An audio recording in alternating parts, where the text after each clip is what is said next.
City is essentially a character-driven experience. So the most important thing is to have the right voices for those characters. Working with Mark Hamill and Kevin Conroy is fantastic for us.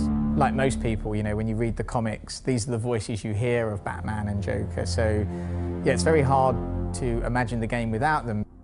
Batman isn't just this steely-eyed guy sitting on the rooftop, dropping down, making the odd, quip and then punching people. He's going through hell. You're not safe here.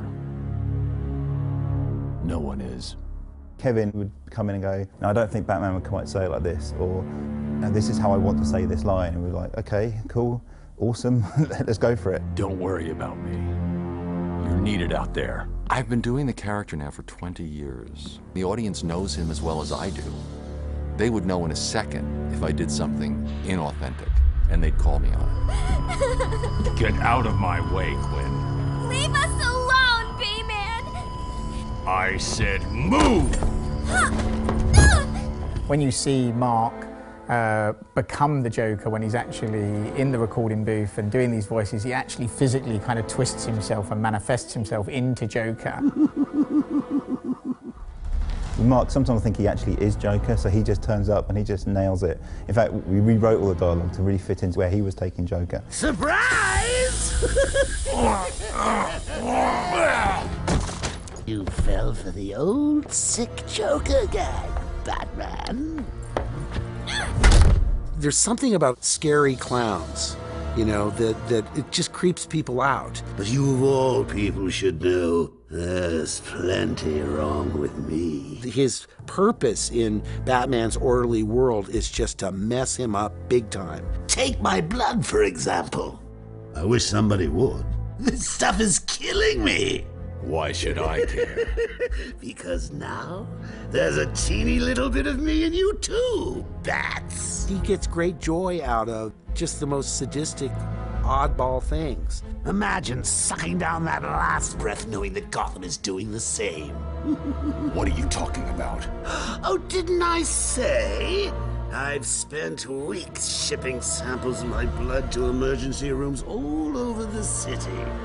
Because of the complicated character, Bruce Wayne and the Joker, there's a sort of a mutual respect there, even though he knows he's insane, and he knows he has to be controlled. He would never want to kill him, whereas the Joker is constantly trying to kill Batman. Hold tight. I'm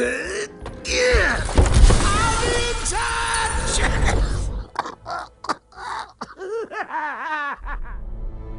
Stana, she came having prepared absolutely everything about Talia. She was a huge fan, as it turns out, read all the books, read all the comics, and just really understood it right from the get-go.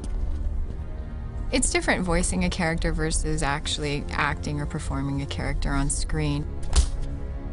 The only tool that you have to access is your voice. How did you find us? I recognized your personal guard. It was just a matter of following her. Please, mistress, he tricked me. Leave! I will deal with you later. I think Talia is really interesting because she skirts the line between good and bad, and you're not sure if she's completely aligned with the bad guys or the good guys. You didn't need to get yourself arrested to see me, Bruce.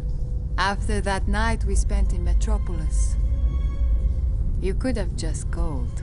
She has this dichotomy in that she's sexy and she's vulnerable, and there are some things that can pull at her heartstrings that she will fight for that suggest that she's more than just like a cold assassin. She's got something that she's willing to risk her life for. You lied to me.